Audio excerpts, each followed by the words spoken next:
Lab official पर।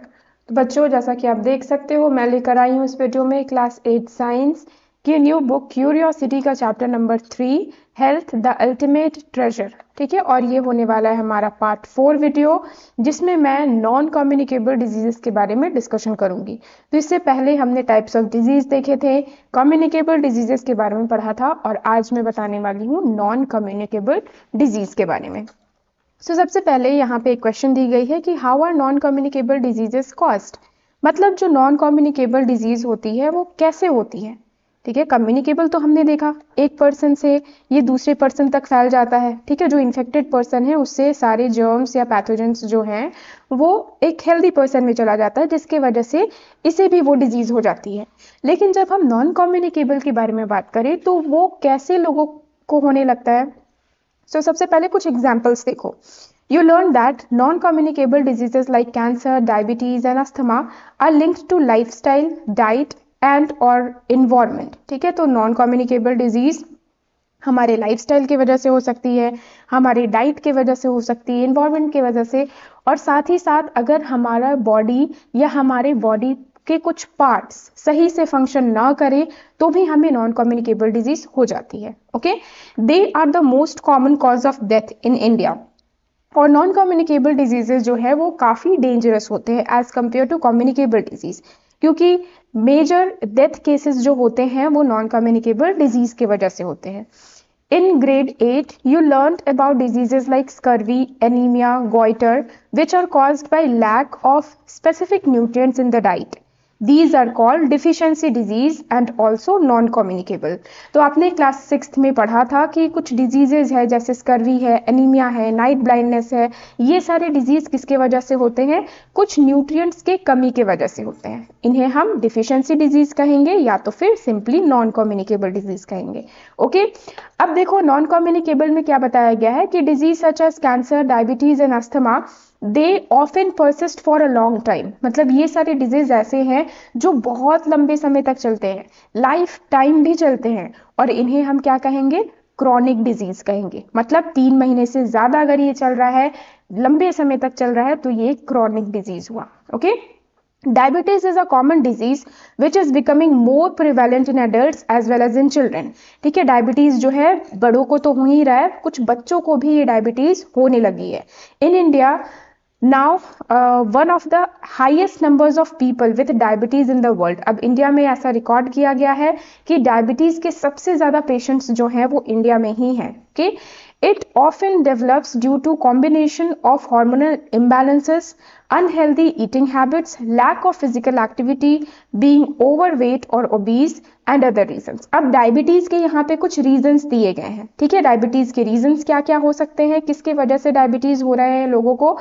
Hormonal imbalance की वजह से, अनहेल्दी ईटिंग हैबिट की वजह से, फिजिकल एक्सरसाइज नहीं होने की वजह से, और ओवरवेट होने से। ओवरवेट मतलब ओबीस की कंडीशन यानी कि ओबेसिटी। ठीक है, मोटापा होने से, या कुछ और रीजंस भी हो सकते हैं। तो चलो यहाँ पे एक एक्टिविटी करते हैं और नॉन कम्युनिकेबल डिजीज के बारे में कुछ और भी सीखते हैं। साथ ही ये भी हम सीखेंगे कि उन्हें कैसे प्रिवेंट किया जाए। So find out 3 most common lifestyle related disease in your neighborhood. Talk to a doctor, nurse or health worker or even a family member who knows about the health and what kind of lifestyle changes can help prevent or manage these diseases। ठीक है, तो यहाँ पे कुछ आपको disease के बारे में लिस्ट करना है। स्पेशली 3 डिजीज कहा गया है, उसके बारे में आप लिस्ट करो जो हमारे लाइफस्टाइल से रिलेटेड डिजीज है। हमारे लाइफस्टाइल अगर सही नहीं है उसकी वजह से वो डिजीज हो सकती है, और हम उसे कैसे प्रिवेंट करें इसका आपको ये पता करना है, या तो डॉक्टर से, नर्सेस से, या किसी फैमिली मेंबर से भी आप देख सकते हो। You can also consult trusted health websites, books और टीचर्स एंड डॉक्टर्स। ठीक है, फिर चलो इस टेबल में देखो क्या क्या दिया है। तो सबसे पहले है ओबेसिटी। तो ओबेसिटी यानी कि मोटापा, इसकी साइन एंड सिम्टम ऐसी कुछ खास नहीं है, बस जो बॉडी है वो काफ़ी ज़्यादा मोटी हो जाती है, ओबीज हो जाती है। और क्या क्या लाइफस्टाइल चेंजेस यहाँ पे करने होंगे, eating a balance diet and exercising regularly. ठीक है, अपने बॉडी में फिजिकल एक्टिविटी आपको बढ़ाना होगा, एक्सरसाइज करनी होगी, योगा करना होगा, और बैलेंस डाइट लेना होगा, फैट वाले फूड कम लेने होंगे। ओके, डायबिटीज में देखो सिम्टम्स क्या है, फ्रीक्वेंट यूरिनेशन। ठीक है, बार बार यूरिन जाना, एक्सेसिव थर्स्ट, प्यास ज़्यादा लगना, weight loss, tiredness and slow healing, मतलब अगर आपको कोई प्रॉब्लम हो तो आप धीरे धीरे हील करोगे, ठीक है। सिमिलरली हाई ब्लड प्रेशर के सिम्टम्स ये होते हैं, आपको हेडेक होने लगना, ठीक है, काफ़ी ज़्यादा पसीना आना, ये सारे प्रॉब्लम्स हो सकते हैं। अब ये कैसे ठीक हो सकते हैं, तो डायबिटीज़ भी सेम, एक्सरसाइज आपको करनी होगी, ठीक है, रेगुलर एक्सरसाइज करनी होगी, आपको शुगर फ्री फूड लेना होगा, ठीक है, शुगर फ्री फूड आपको जनरली खाना होगा, मतलब जिसमें कार्बोहाइड्रेट कम हो, ओके। हाई ब्लड प्रेशर में भी बहुत सारे ऐसे फूड मटेरियल है जो आपको नहीं लेनी होगी, ठीक है। आपको कुछ ऐसे सिंपल एक्सरसाइजेस करने होंगे जो हार्ट के लिए सही हो, ओके। चलो आगे बढ़ती हूँ अब मैं। How to prevent and control diseases, अब कैसे हम डिजीज को प्रिवेंट कर सकते हैं और कंट्रोल कर सकते हैं। You might have heard the phrase prevention is better than cure, ठीक है, आपने ये देखा होगा या सुना होगा, prevention is better than cure, यानी कि प्रिवेंट करना अच्छा है किससे ज्यादा, क्योर करने से, मतलब आपको बीमारी हो जाए इससे बेटर है कि आप पहले ही उसे प्रिवेंट कर रखो ताकि आपको बीमारी ही ना हो।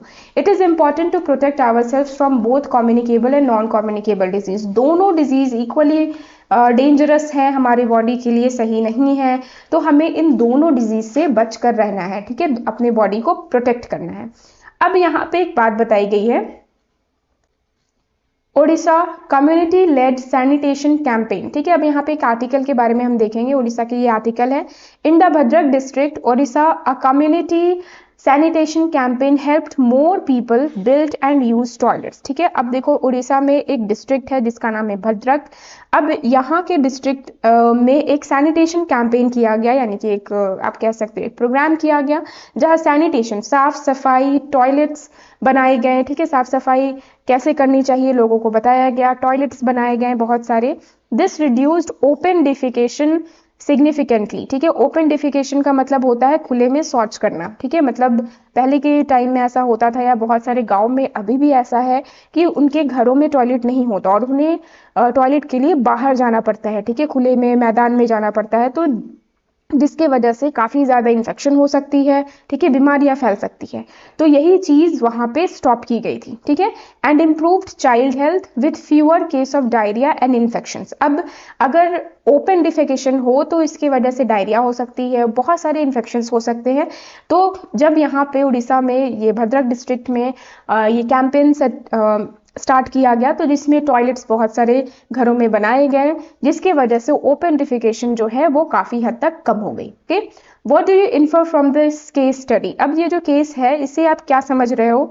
Simple steps like good sanitation can greatly reduce the spread of communicable disease, ठीक है। अब देखो सैनिटेशन हैबिट्स अगर हम अपने प्रॉपरली रखें, ठीक है, जैसे यहाँ पे एक छोटी सी ही काम थी कि टॉयलेट घर पे बनवाना है, ठीक है, ओपन में डिफिकेशन नहीं करना है, तो जिसकी वजह से क्या हुआ, कम्युनिकेबल डिजीज जो है वो काफ़ी हद तक कम हो गए। Find out about community campaigns held in your location, share with your class and classmates, ठीक है, तो आपको भी देखना है कि आपके आसपास कहीं ऐसी कोई कैंपेन तो नहीं हो रही है और आपको इसके बारे में जानकारी लेनी है, बाकी लोगों को भी बतानी है। आप हमें कमेंट कर कर भी बताएं कि कौन से एरिया में ऐसे कौन से कैंपेन्स लग रहे हैं जिससे बीमारियां कम फैल रही हो। Ability of body to fight disease, अब देखो ये भी काफ़ी इंपॉर्टेंट पॉइंट है।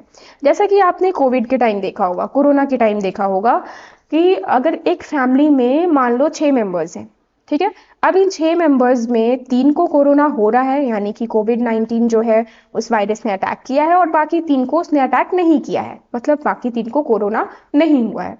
तो ऐसा कैसे हो सकता है, ये 6 मेंबर्स जो है एक ही घर में रहते हैं, तो ऑब्वियसली ये 6 के जो जितने भी मेंबर्स हैं ये सब के सब एक दूसरे के कांटेक्ट में तो आए होंगे, लेकिन फिर भी कुछ लोगों को इसमें से कोविड-19 हुआ और कुछ लोगों को नहीं हुआ, तो दैट मीन्स इनकी बॉडी से डिफरेंट है, जिसकी वजह से इन्हें कोरोना हो रहा है और जिन्हें नहीं हुआ उनकी इम्यून सिस्टम अच्छी है, okay. So you would have notice that some people get sick more frequently than others, ऐसा आपने अक्सर देखा होगा कि कुछ लोग जो हैं वो बार बार बीमार पड़ते हैं, although living in a similar environment, एक तरह के इन्वायरमेंट में है लेकिन वे भी बीमार पड़ रहे हैं। डू यू नो वाई, ऐसा क्यों होता है। The natural ability of our body to fight disease is called immunity, ठीक है, तो डेफिनेशन आपको याद रखनी होगी कि हमारे बॉडी में जो नेचुरल सोल्जर्स प्रेजेंट है, ठीक है, हमारे बॉडी के अंदर जो सोल्जर्स हैं जो डिजीज के साथ फाइट करते हैं, लड़ाई करते हैं, उस एबिलिटी को हम इम्यूनिटी कहते हैं। Our body has a special system called the immune system, और हमारे बॉडी में क्या है, एक स्पेशल ऑर्गन सिस्टम है जिसका नाम है immune system, that helps fight against diseases, जो डिजीज फाइट करने में मदद करती है। ओके, तो ये दोनों लाइंस काफी ज्यादा इंपॉर्टेंट है, जो भी मैं हाईलाइट कर रही हूँ वो आपके लिए इंपॉर्टेंट होगा। You might have taken some drops of injections in your or injections in your childhood to protect yourself from certain disease। ठीक है, आपने कभी ना कभी ज़रूर वैक्सीन लिया होगा, यानी कि इंजेक्शन लिया होगा, या तो कुछ ओरल ड्रॉप्स लिए होंगे, जैसे पोलियो ड्रॉप्स, आपको याद होगा जब आप छोटे थे। ठीक है, तो ये सारी चीज़ें क्यों ली जाती है? बीमारी तो उस टाइम आपको नहीं थी, ठीक है, हम उस टाइम तो बीमार नहीं थे, लेकिन हमें क्यों दिया जाता है? और कौन कौन सी डिजीज के अगेंस्ट ये दिया जाता है? Polio, measles, tetanus, hepatitis. These are vaccine that help prevent serious infections by virus and bacteria. ठीक है, तो ये जो ड्रॉप्स है या इंजेक्शंस हैं, इन्हें हम क्या कहते हैं? इन्हें हम वैक्सीन कहते हैं, जो प्रिवेंट करने में हेल्प करता है बहुत ही सीरियस इन्फेक्शंस को, जो वायरस एंड बैक्टीरिया से हो सके। ठीक है, A vaccine helps our body fight certain disease by training the immune system to recognize and attack harmful germs। अब ये वैक्सीन करता क्या है? वैक्सीन में एक्चुअल में क्या प्रेजेंट होती है? वैक्सीन में जर्म्स प्रेजेंट होती है। ठीक है, वीकेंड जर्म्स या डेड जर्म्स प्रेजेंट होती है, तो वीकेंड है, ठीक है, मतलब ये कमजोर है, या ये कहोगी ये डेड है। ठीक है, और ये सारे वैक्सीन मतलब जर्म्स जो है, जब बॉडी में इंजेक्ट की जाती है वैक्सीन के तौर पे, जब ये बॉडी में जाती है, तो बॉडी में जो पहले से सोल्जर्स प्रेजेंट है, जो अभी हमने देखा ना, इम्यूनिटी, इम्यून सिस्टम, एंटीबॉडीज, ठीक है, तो ये सब जो पहले से प्रेजेंट है, ये क्या करेंगे? इससे फाइट करेंगे। ठीक है, और इसे प्रिपेयर कर लेंगे, इसे रेडी कर लेंगे। जैसे आपने देखा होगा कि अगर दो प्लेसेस, मतलब दो लोगों के बीच में झगड़ा हो रहा है, या दो कम्युनिटी के बीच में झगड़ा हो रहा है, तो अगर एक बार वॉर करने पे ये चौकन्ने हो जाते हैं। ठीक है, चौकन्ना होना मतलब ये खुद को प्रिपेयर कर लेते हैं कि मे बी फ्यूचर में वापस से ऐसी कोई वॉर हो, वापस से ऐसी कोई कंडीशन आए, तो मैं उससे फाइट कर लूंगा। तो सेम बॉडी भी हमारी यही करती है, बॉडी भी जो वीकेंड जर्म्स है, डेड जर्म्स है, उनसे फाइट करने के लिए खुद को रेडी करती है। Okay, so providing what is known as the acquired immunity, protection developed after exposure to a pathogen और वैक्सीन। ठीक है, तो इस इम्यूनिटी को हम एक्वायर्ड इम्यूनिटी कहते हैं। क्या है एक्वायर्ड इम्यूनिटी? एक प्रोटेक्शन डेवलप होना हमारी बॉडी के अंदर। कब होना? जब पैथोजन या कोई भी पैथोजन या कोई भी वैक्सीन जो है हमें दिया जाए। ठीक है, कभी कभी ऐसा होता है कि एक बार आपको वो बीमारी हुई हो तो फ्यूचर में नहीं होने के चांसेस है। ऐसा नहीं है कि 100% वो ना हो, लेकिन फ्यूचर में ये पैथोजेंस की वजह से अगर कोई बीमारी हो रही हो तो फ्यूचर में वो ना हो। ठीक है, नेक्स्ट है vaccine can be made in different ways. जैसे कैसे बनाए जा सकते हैं? ये वीकेंड जर्म से या डेड पैथोजन से। जैसे मैंने भी यहाँ पे बताया ना कि ये डेड पैथोजन से या तो फिर वीकेंड जर्म से बनाए जा सकते हैं। ठीक है, और ये पैथोजेंस क्या क्या है? वायरस एंड बैक्टीरिया है। और फ्रॉम इनएक्टिव और harmless part of the pathogen, या तो फिर पैथोजन के बॉडी से कुछ हार्मलेस पार्ट को या इनएक्टिव पार्ट को लिया जाता है। ठीक है, वैक्सीन बनाने के लिए। Some newer vaccine instruct our own body cells to make a harmless part of the germ which our immune system then learns to fight। ठीक है, अब देखो कुछ न्यू वैक्सीन ऐसे भी हैं जो क्या करते हैं, हमारे बॉडी के अंदर जो इम्यून सिस्टम है हमारी, वो खुद ही उसके एक वीक कॉपी को बना देती है। जैसे मान लो मैं एक एग्जांपल दे रही हूँ, मान लो ये ब्लैक से जो मैं बना रही हूँ ये एक जर्म है। ठीक है, ये एक बैक्टीरिया है, हार्मफुल बैक्टीरिया है। ये हमारी बॉडी के अंदर जैसे गया, ठीक है, बॉडी को पता चल गया कि ये it is dangerous, we have to fight against it. ठीक है, तो इसके जो है इसके कुछ कॉपीज, बॉडी खुद ही इसके कुछ कॉपीज बना रहा है जो वीकेंड फॉर्म में है, नॉट स्ट्रॉन्ग। ठीक है, काफी वीक है। अब जो हमारा इम्यून सिस्टम है वो क्या करेगा? वो इसके स्ट्रेंथ को देख लेगा। ठीक है, इम्यून सिस्टम चेक करेगा कि ये पैथोजेंस कौन है और फ्यूचर के लिए रेडी कर लेगा। ठीक है, फ्यूचर के लिए बॉडी को प्रोटेक्ट करेगा। इन केस जब ये दोबारा आए, ठीक है, मान लो ये दोबारा अटैक करे, तो फिर बॉडी इसे अटैक करने नहीं देगा। ठीक है, या अच्छे से फाइट कर लेगा। तो ऐसी भी सिस्टम्स अब आ चुकी है।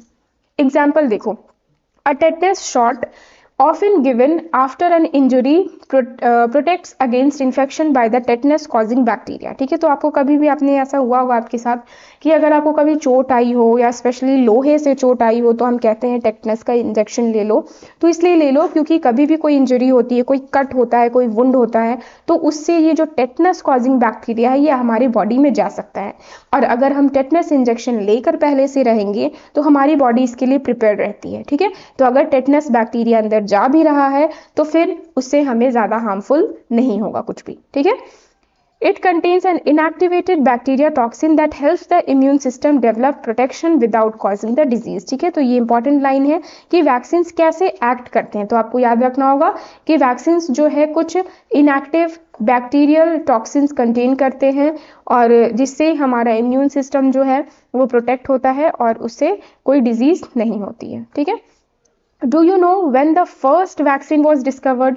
अब देखो हम इस वैक्सीन के बारे में बार बार तो बात कर रहे हैं, लेकिन वैक्सीन की डिस्कवरी कैसे हुई, किसने की, कैसे पता चला कि ये वैक्सीन भी कुछ चीज होता है। ठीक है, so Edward Jenner and the smallpox vaccine. अब हम यहाँ पे एक स्पेशल नेम पढ़ने वाले हैं, his name is Edward Jenner. ठीक है, और स्मॉल पॉक्स वैक्सीन के बारे में बताई जा रही है। Small pox was a deadly disease that cause blisters and killed millions. ठीक है, स्मॉल पॉक्स से क्या होता है, बॉडी में ब्लिस्टर्स होने लगते हैं, रेडनेस होने लगते हैं, ठीक है, रैशेस होने लगते हैं और ये काफी डेडली था, मतलब लोगों की मौत होने लगी थी इससे।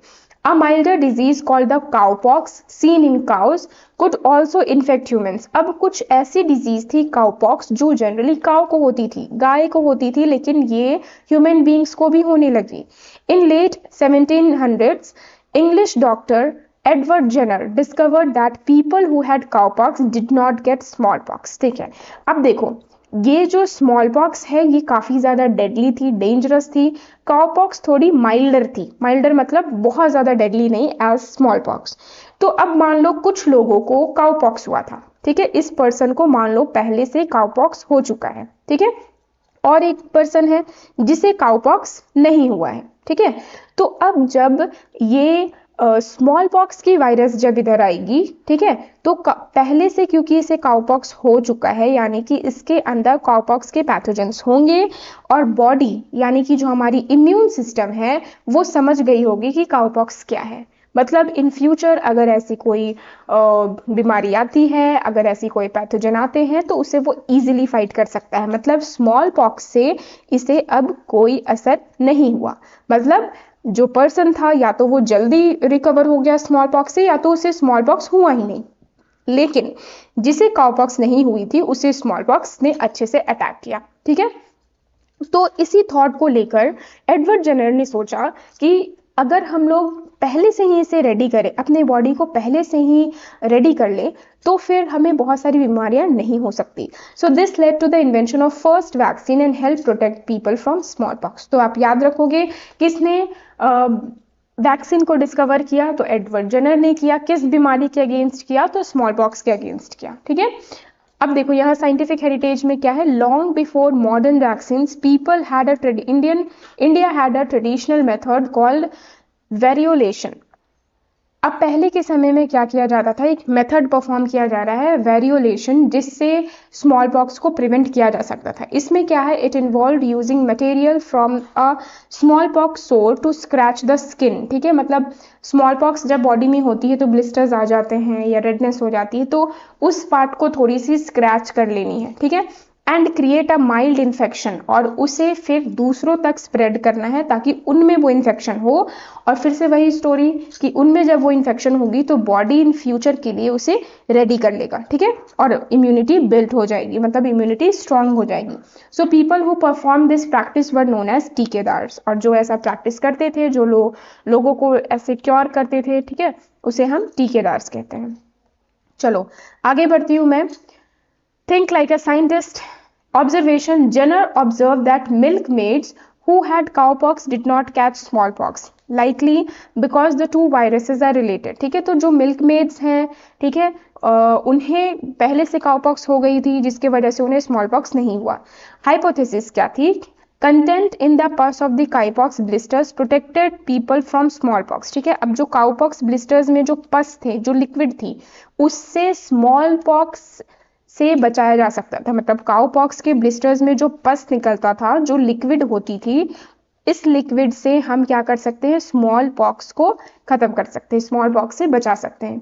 सो एक्सपेरिमेंटेशन क्या किया गया, he tested this by injecting cowpox sap into a boy. ठीक है, उन्होंने काउपॉक्स सैप को, यानी कि ये जो पस है, उसे एक बच्चे में इंजेक्ट किया, who later showed no illness when expose to smallpox. और जब उसे स्मॉल पॉक्स हुआ तो इससे ज़्यादा प्रॉब्लम नहीं हुई, या बिल्कुल भी प्रॉब्लम नहीं हुई। ओके, सो रिजल्ट्स क्या है, he found that people who were infected with cowpox sap were now resistant to smallpox. मतलब जिन्हें काउपॉक्स हुआ था, अब उन्हें स्मॉल पॉक्स नहीं हो रहा है। ओके, सो application mass vaccination eventually helped eradicate small pox world wide. तो मास वैक्सीनेशन मतलब बहुत से लोगों को ये वैक्सीन दी गई, जिसके वजह से अब पूरी दुनिया में स्मॉल पॉक्स लगभग जीरो हो चुका है। आप जैसे यहाँ देख सकते हो, ये 1950 का टाइम है जब काउपॉक्स के केसेस एंड स्मॉल पॉक्स के केसेस बहुत ज़्यादा थे। धीरे धीरे ये डिक्रीज होते होते 1980 में आप देख सकते हो लगभग ये जीरो हो चुका है। Okay, so vaccines are one of the most effective ways to protect people for all ages from infants to elderly। मतलब वैक्सीन से हम बच्चे बूढ़े सभी को प्रोटेक्ट कर सकते हैं against many infections diseases। okay, this prevent illness, reduce the spread of infection and save millions of lives every year। अब इससे क्या होता है, इलनेस कम होगी, स्प्रेड इन्फेक्शंस कम स्प्रेड होगी, और बहुत लोगों की जान बचाई जा सकती है। So it is to remember that, it is important to remember that vaccines are preventive not curative. ऐसा नहीं है कि वैक्सीन दवाई है जो आपको बीमार पड़ने के बाद लेना है, आपको बीमार पड़ने से पहले ये लेना है। Okay, they can minimise the serious disease before happen. ठीक है, बीमारी होने से पहले ये डिजीज को मिनिमाइज करता है। But do not treat them once someone is already sick. लेकिन जब अगर कोई बीमार हो, उसमें आप ये वैक्सीन नहीं दे सकते। ठीक है, उसे वो ठीक नहीं कर पाएगा। Some people may fear or doubt about vaccines, but scientists and doctors carefully test them for safety।